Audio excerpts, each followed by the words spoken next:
On Tuesday, March 17, 2026, Donald Trump confirmed he is postponing a trip to China that had been months in the making.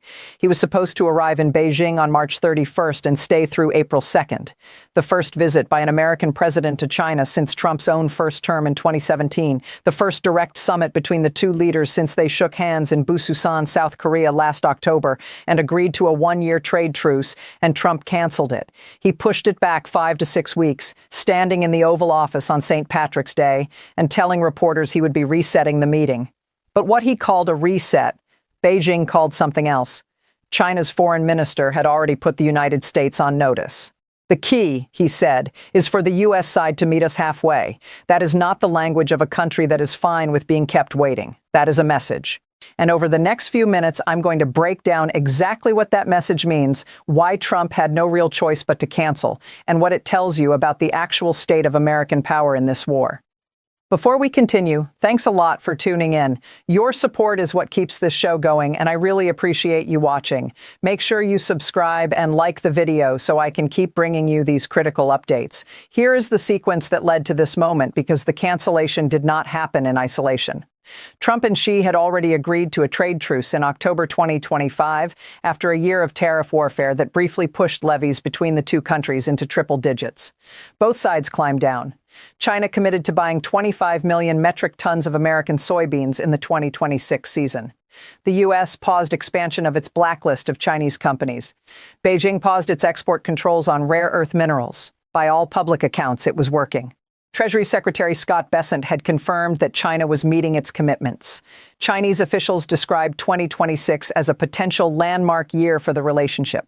The summit in Beijing was supposed to lock that in, convert a fragile truce into something more durable. Then February 28th happened. The United States and Israel launched Operation Epic Fury. Supreme Leader Ali Khamenei was killed. The war with Iran began, and within days, the world's most important oil corridor, the Strait of Hormuz, was functionally shut. Iran declared it closed to vessels linked to the United States, Israel, and their allies. Roughly 20% of the world's daily oil supply flows through that 21-minute channel. Almost none of it was moving. Brent crude surged from around $73 a barrel before the war to over $100 within the first 10 days. American gasoline prices climbed 17% in a matter of weeks. And Trump, facing a domestic economic crisis heading into a midterm election year where affordability was already the defining issue, started looking for allies to help him fix it.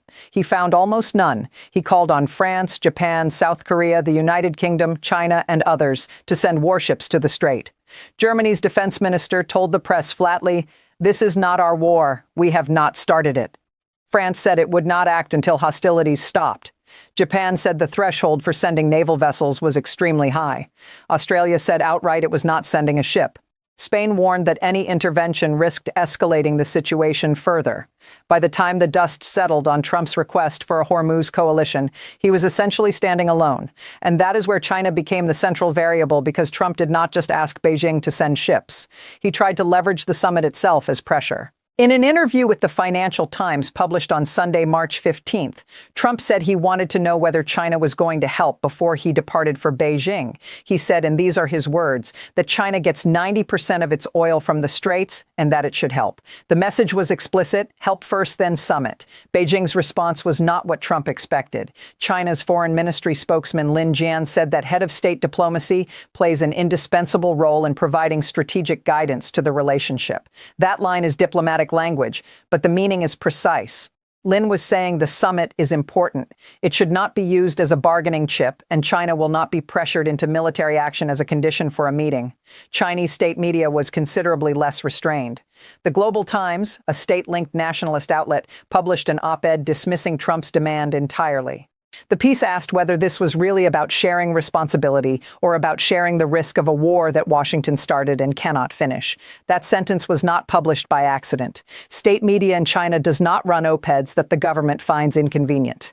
That was a calculated message aimed at Trump's core argument. And then China did something Trump almost certainly did not anticipate. It made clear it was not particularly afraid of the Strait of Hormuz being closed. On Monday, March 16th, China's National Bureau of Statistics put out a statement saying the country's energy supply was relatively strong and formed a relatively good foundation for responding to external market volatility. The Bureau confirmed that China's domestic crude oil production had risen by 1.9% year-on-year through the first 2 months of 2026. As of January, Beijing held approximately 1.2 billion barrels of onshore crude stockpiles. That is enough to meet demand for 3 to 4 months without a single tanker moving through Hormuz. And here is the part Trump got wrong publicly. He told the Financial Times that China gets 90% of its oil through the strait. Analysts have challenged that figure. Independent estimates suggest China's actual reliance on Hormuz accounts for roughly 40 to 50% of its seaborne oil imports, and those imports account for only about 6.6% of China's total energy consumption when you factor in domestic production and alternative sources. Trump was presenting a vulnerability that Beijing's own data suggested was significantly overstated. So Trump entered this week having demanded China act, having gotten no commitment, having watched every major ally rebuff his coalition request, and standing in front of a postponed summit he still publicly described as a minor scheduling issue. He told reporters there were no tricks to it. He said it was very simple. He said he had a war going on and needed to be in Washington.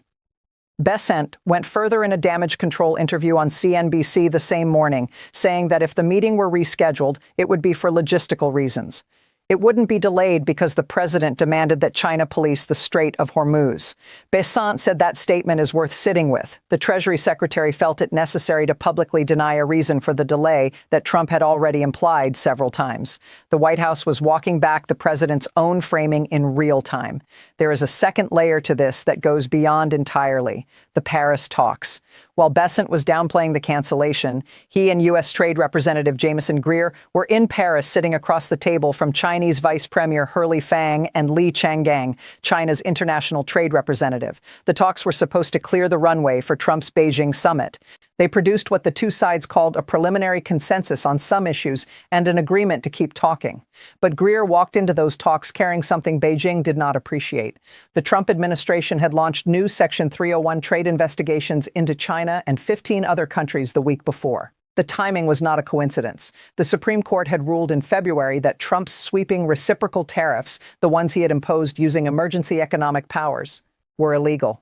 The court struck down the mechanism he had been using to sustain triple-digit tariffs. Besant subsequently predicted that by August, U.S. tariffs would return to pre-ruling levels through these new investigations. China's Commerce Ministry called the probes extremely unilateral, arbitrary, and discriminatory, and said they reserved the right to take countermeasures. Li Changgang was direct in Paris. He told reporters that China was concerned the possible results of these investigations may interfere with or damage the hard-won and stable trade relations between the two countries. That is the closest Beijing came to an explicit warning shot. The message was layered but clear. You delayed the summit. You launched new tariff investigations. You asked us to send warships into a conflict we opposed from the start. And you are now telling us this is all just logistics. China is telling Washington you need to meet us halfway, and right now you are not. The Iran angle makes Beijing's position even stronger. China has not just stayed neutral during this war. It has condemned the U.S. and Israeli strikes on Iran. It has continued receiving Iranian oil through the strait while Western tankers sat stranded. Iran sent more than 11 million barrels of oil to China through Hormuz in the first 2 weeks of the war, even while the waterway was officially closed to everyone else. And now, a senior Iranian official has told CNN that Tehran is considering allowing certain tankers to transit the strait on one condition: the oil must be traded in Chinese yuan, not U.S. dollars. If that arrangement is formalized, it would be the most direct challenge to the petrodollar architecture in more than 50 years.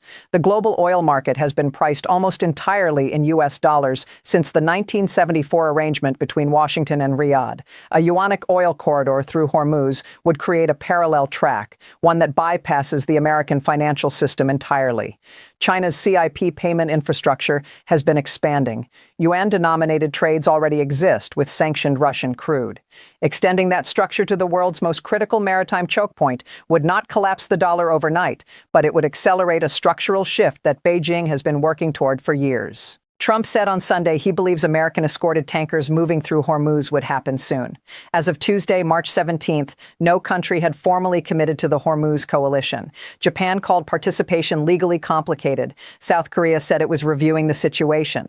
Britain was discussing mine-hunting drones, but refused to send a warship or be drawn into the wider war. The EU had voted against expanding its existing naval mission in the Red Sea to cover the strait. Trump told reporters on Monday that numerous countries had told him they were on the way, then declined to name any of them. The math here is not complicated. Trump launched a war that has now entered its third week. He did not consult his European or Asian allies before the opening strikes. He killed the Iranian supreme leader. He asked the countries he had just blindsided to now send their sailors and their ships into the conflict zone he created. The answer from the world was almost universally no. And the country whose help he needs most, the one that can actually move the economic leverage that matters in this crisis, is the same country he just stood up, leveled new tariff investigations against, and asked to provide military cover for a war it has publicly condemned as unjustified and unlawful. China's foreign minister said the key is for the U.S. side to meet us halfway. That is not a polite suggestion. It is a summary of the situation as Beijing sees it. Trump has been demanding concessions, compliance, and cooperation from a country that has watched the last 3 weeks and concluded it is sitting in a much stronger position than Washington realizes. China has oil reserves. It has yuan-priced energy deals with Iran. It has trade leverage. It has the summit as a card it has not yet played. And it has the most disciplined diplomatic messaging of any major power in this conflict. Trump told reporters in the Oval Office that he looks forward to seeing President Xi and that Xi looks forward to seeing him. He thinks that hedge at the end, I think, is the most honest thing Trump has said about this relationship in weeks. The Beijing summit is now tentatively 5 to 6 weeks away. The trade truce still has roughly 7 months left on the clock. The Section 301 investigations are moving toward conclusions that could trigger a new round of tariffs before that clock runs out. The Strait of Hormuz remains functionally closed to Western shipping. Iran is discussing a yuan-priced oil corridor with China, and the United States is now entering the third week of the most expensive American military engagement since the Iraq invasion, with no coalition, no off-ramp, and a trade relationship with the world's second-largest economy that is, as Besant himself put it, stable for now. Stable for now. In diplomacy, those 3 words are not reassurance. They are a countdown. Share this with anyone trying to understand what is actually happening between Washington and Beijing right now, because the headline is about a postponed trip. The story underneath it is about who has leverage in this war and what they intend to do with it. Thanks a lot for watching. I really appreciate your support. Join the discussion in the comments below. Who do you think holds the stronger hand right now? Washington or Beijing? Let me know.